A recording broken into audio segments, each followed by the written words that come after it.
Shannon, you first. What's your biggest takeaway? Ben Simmons looked exactly like he did the last time we saw him. Skip, I'm going to say the defensive end has a lot to do with him being tired. It's been a long time. It's been well over a year since he last played meaningful basketball. Skip, I'm not talking about the little 15, 20 minutes that he played in the preseason, because, you know, you get in basketball shape by playing basketball. And I'm not saying that little conditioning that he was doing in the preseason, but in a meaningful basketball that counts towards wins and losses, it looked like he was winded last night. A lot of reaching, a lot of grabbing. Ben is a guy that, even though he's 6'10", 6'11", he can slide really well for a man his size. That's why he's made all defensive twice in his short career. But last night, on the offensive end, he looked exactly where he picked up where he left off against the Hawks the last time we saw him in a Game 7. All of his shots came from in the paint. And it wasn't a very good debut for him. That's not what the Brooklyn Nets fans had anticipated or hoped for. I can assure you that's not what his teammates was hoping that he would put on paper. But Skip, you know, this is what we thought they would be defensively. They would be challenged. And I know they got Ben Simmons, but they gave up 130 points on their home court. B.I. got what he wanted. Zion is a handful. I don't know who thought that Ben Simmons, even though he's 6'10", could deal with Zion, because Zion is 2 grown men. As a matter of fact, he's 2.5 grown men. And you better pack a lunch. You better have a nice pregame meal to deal with that low down low. All of his shots came from in the paint. He's a handful. He get that ball and you let him get left, just go and run on back down the court. Coach, what you want me to do? Y'all better send some help so we can cut him off. B.I. got it going. Zion had it going. C.J. chipped in.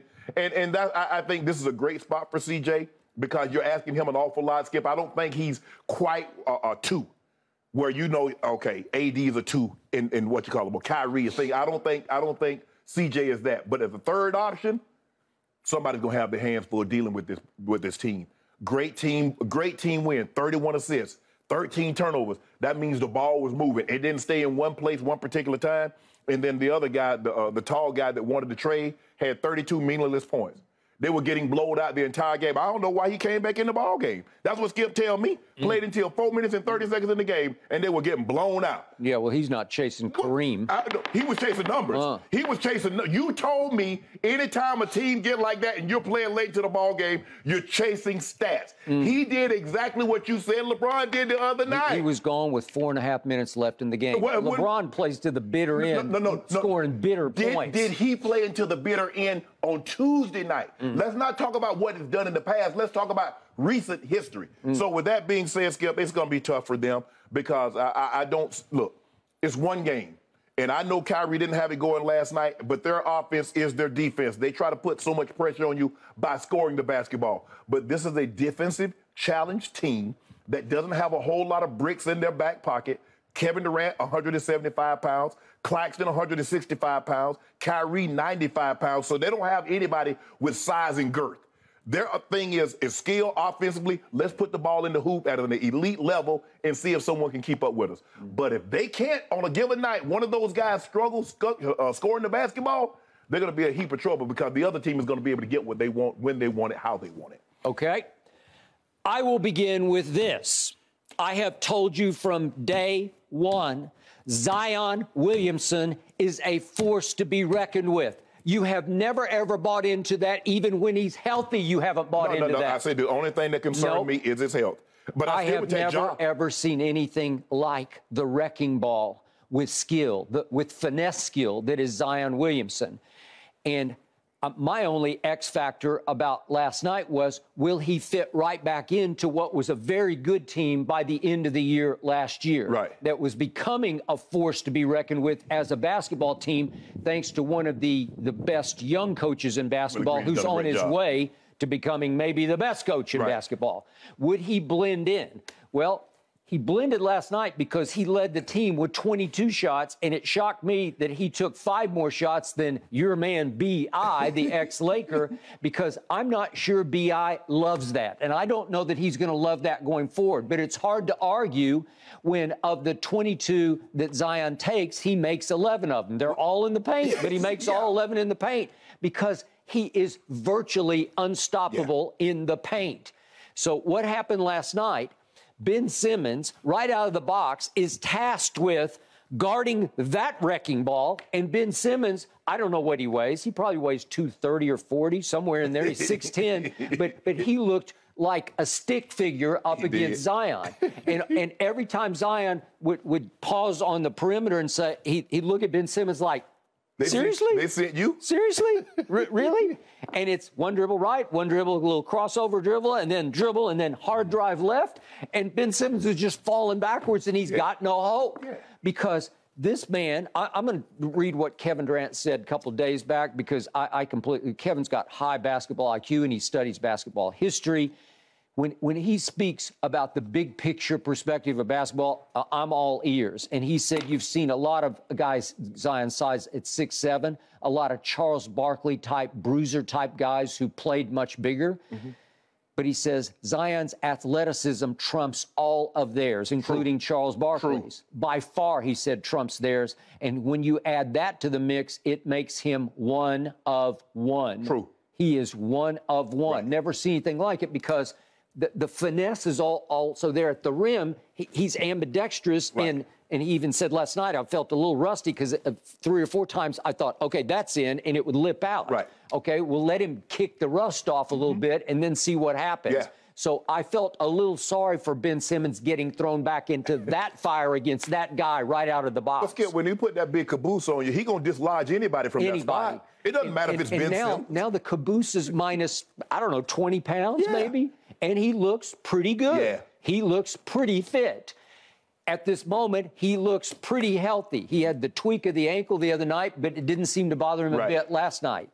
I'm just here to say this team was good enough last year without him that if he does blend in, if Willie Green can make it work, and I think B.I. will be some issue going forward because he's used to scoring 25, 30 points. But Skip, he got an efficient. He got 28 last night on 17 shots. The thing I don't think he'll have a problem with, hell, they all at the rim. It's not like Zion is jacking up threes, Skip, and taking some ill-advised shots. In fact, he'll take 1 or 2 a game. He took none last night. He didn't need to. He's like, y'all can't keep me out of here. I don't need to be out there. And by the way, it's hard to argue when your quote-unquote big man has 4 steals. He's out on the perimeter dislodging the ball from people. Well, okay, so if you add him and blend him into this mix, I'm here to say, could they win the West this year? Yes, they could win the West. Sure, they could. You think they got enough outside shooting to win the West? Well, CJ's pretty good, right? And then, but he was 3 of 9 last night. Trey Murphy comes off the bench last night and makes 4 or 6 threes, and I don't know if that's going to be sustained, but that was pretty good.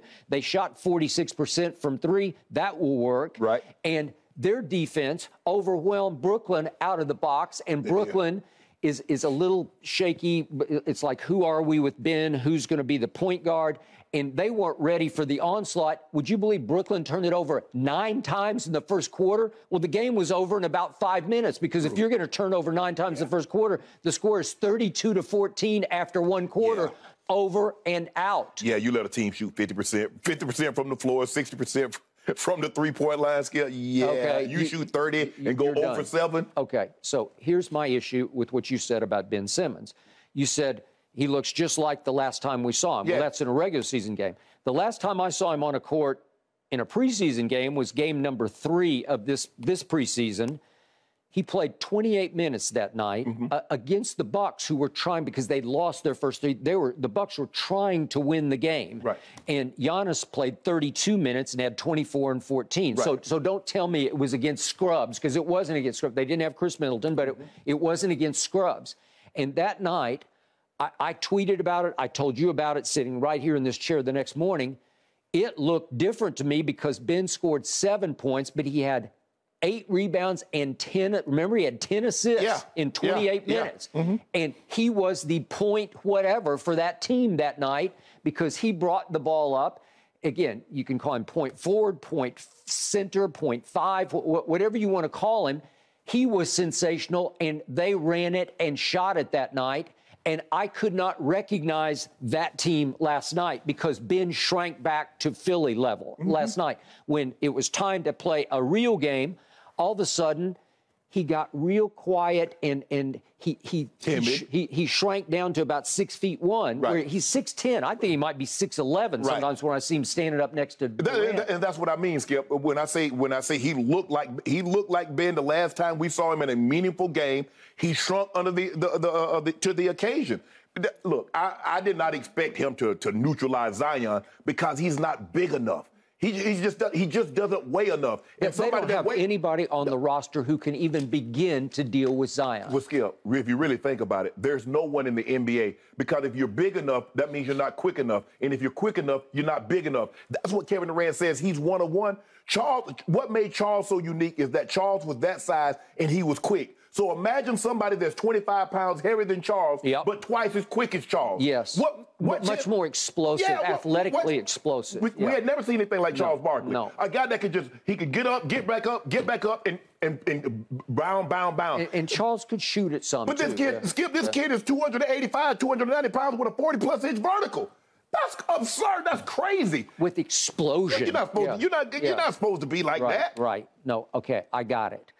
But what shook me was I thought Ben was going to be the new center of the universe. And then if he's distributing, I don't care if he scores or not. And you'd say down the stretch, down at the end of the game, he's going to be a liability. So he missed the 2 free throws he shot last night.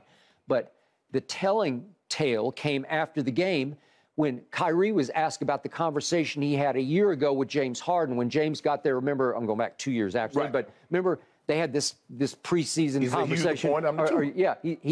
Kyrie just announced to James, "You are our new point guard. I'm the 2 guard." Correct. And he was asked last night, Kyrie was, "Did you ever have that conversation with Ben Simmons?" He said, "No, we did not have that." Because last night, Kyrie clearly wanted to be in charge of the offense. Well, if you're going to be in charge, which I did not think was going to happen, where does Ben exactly fit into the offense? Now you have a Westbrook situation like, you do exactly what, where, how. Right. But here's the thing, Skip. Kyrie's not a true point guard. He's not a true facilitator. Last night he tried to be. He needs to be the 2. Let Ben handle the distributing. So last night they both end up with 5 assists. Well, it's not good enough. No. And by the way, after all the preseason talk about Kyrie is finally re-engaged and he's rededicated to the cause. He'll turn style. All right. Well, the point is, I don't mind what you say. You can have all the kooky opinions you want to have, but you need to back it up on the floor. You need to do what you're paid to do. What is he paid? $36.7 million. You got to do what you're paid to do. Right. And 6 of 19 will not get it. 0 of 6 from 3 will not get it. Kevin was sort of Kevin. He drifted some during the game. He wasn't a force, but the game was over so fast it didn't really matter what Kevin did. He can get his 32, and it seemed quiet and without impact on the game because the game was over as he started to score. And by the way, when he started to score, for a while, I thought Herb Jones was just going to shut him down because he was all over him. And Kevin's like, seriously? No. Seriously? I mean, it's virtually impossible because he can just elevate over the top of you. So he started elevating over Herb Jones starting in the second quarter, and he'd make shots where you'd say, God, that's just too good. I mean, nobody can stop that. And Willie Green just like, hey, don't worry about it, just keep playing. Just keep playing. That's all you can do. But Skip, the thing is that Kyrie giving you 4 or 5 assists is not he can give you 4 or 5 assists if he's giving you 30. But he giving you 19 on 4 or 5 assists, that does nothing for you. And now you're taking the ball out of Ben Simmons' hands because what else can Ben do on the offensive end if he can't facilitate? Nothing. I don't know. He's a bystander. Right. I don't know. You're playing 4 on 5. Right. And again, Ben is actually better on smaller guys defending because remember what he did to Trae Young in the because they can't see over him. He can just engulf them. Right. And remember what Trae shoots 5 of 23 in that game 7 when the Sixers fell apart thanks to Ben at the end of the game. But Trae was lucky to overcome 5 of 23. Right. Okay, so that's what Ben does best. Now, I remind you, the last 2 years he played, he made first team all defense. Well, last night he looked hapless and hopeless on defense. Well, I don't know how many times he had to guard Zion. Okay, well, that is a fact. And I'm here to tell you, Zion is going to do that to everybody. I'm not sure anybody has an answer to him when he's like that. Right. And he's also playing with joy last night. Like, I wanted to see some new joy from Ben Simmons, and I saw none. He looked scared. He looked scared. But Skip, he was overwhelmed. I mean, if I'm playing Zion, I'm just going to, encourage him. I'm going to give you that 15-footer. Go ahead and take that 15-footer. I don't want him anywhere near the rim Because I can't stop him. I can't stop it. All I can do is just foul him. He had a little grin on his face when he'd have the ball in the perimeter because he just looked like... Looking at it like, really? Y'all got Ben on me? Y'all seeing this little help defender, Kyrie, you reaching? KD? Yeah. Come on. He's kind of looking at all the Nets like, seriously? Okay, watch this.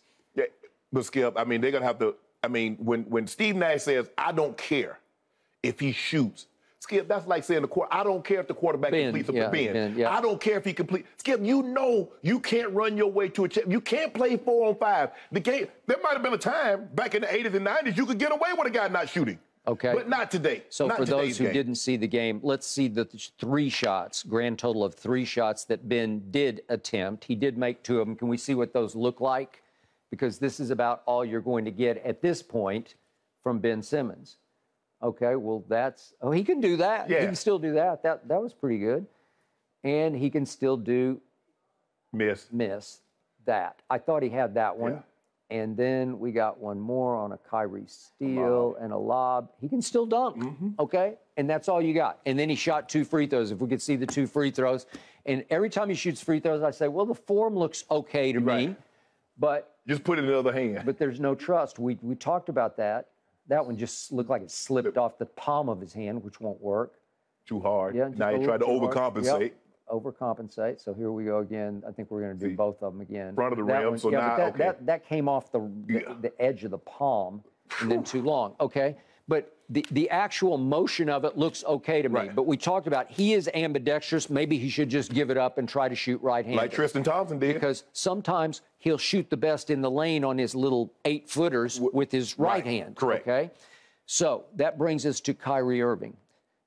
2 days ago, he said that the Kevin Durant trade request made us better. And I will agree with the premise in part because it was so shocking because Kevin was basically saying to Kyrie, I don't want to play with you anymore. Right. I want out from under you and all of your shenanigans.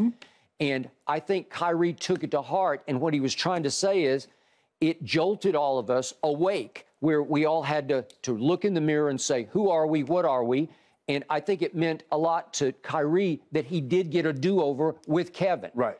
And, okay, now we start fresh. We clean the slate, and here we go. Well, that was before this game, obviously. I didn't see that kind of body language last night. I thought I would see a new intensity from all of them, but they got off to such a terrible start that all of a sudden they all sort of had give-up body language after the first quarter. I think the thing also, Skip, is that Kevin Durant trade request, and it basically the organization said, Kyrie, we tired of your bull job too. That is true. He's not the only one tired of your bull job. We tired of it. That is and so if it forced you to take a look at yourself to realize the way you're going about your business is not what the organization deemed is appropriate. Okay, well, hey, but at some point in time, you say it brought us closer together. You got to put that on. You got to prove that. We're gonna need to see that. Skip. Yep.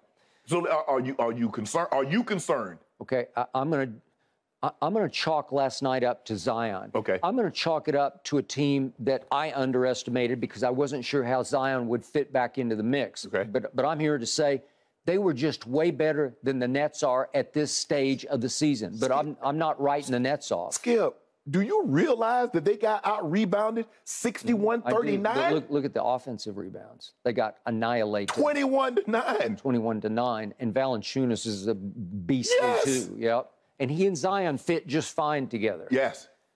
Because the thing is, Skip, not only can he rebound, but he can shoot the three. He got three-point range for a guy his size. And by the way, on the Nets telecast last night, they did something that I've been thinking about all along. They put pictures of Travis Kelce and Valanciunas up against each other, and they look like they're twins. And their personalities are the same because they're big, open personalities, big, happy guys, and his personality rubs off in a good way as sort of the senior leader of the Pelicans. Right. So what an opening night that was what a launch that was for the Pelicans. Yeah. And I think the Nets are going to have to go back to the drawing board, but they're going to have to reach down and say, do we really want this? Do we really want to redeem is this our redeem year? I couldn't see it last night. Although, just last quick point, there's obviously no Seth yet. There's no Joe Harris, and I'm not sure they're going to have Joe Harris because it sounds like his ankle is a mess still. And T.J. Warren, I think, will help them. So they didn't have those three guys, so they didn't have all their firepower. Okay. On the offensive end. On the offensive end. At one point in time, you got to stop somebody. You got to stop somebody. And I thought Ben was the new X factor, but he got thrown the toughest assignment you could get thrown on opening night. I mean, Skip, look at these starters with these plus minuses. Minus 23 for KD, minus 27 for O'Neal, minus 15 for Claxton, minus 18 for Kyrie, minus 26 for Ben. Okay, but all you need to know, it was 32-14 after one quarter, and the game was over. Hell, they gave up 72 in the second half. You talking about the first quarter, they gave up another 72 spot. It was not pretty, and the body language was scary bad. Man, KD might say, "Hey, okay, I rescind. I want another trade request." You know what? I'm sure he had some second thoughts last night. Like, am I going to be stuck? Because that's only one of 82 that you got to live through. It's just something about opening night. That first game, Skip, and you don't want to lose in an embarrassing form like that. Not at home. Not at home. I hear you. Way to go, Jen. Really, guys, don't let me interrupt. Feel free to keep going. We glow, Jen. We glow the today. Pelicans headed to Charlotte to face the Hornets next, and the Toronto Raptors coming to Brooklyn to face the Nets on Friday. Thanks for watching, Undisputed fans. Subscribe here to get the very latest from Skip and Shannon. Plus, go watch a few segments from our other shows on FS1.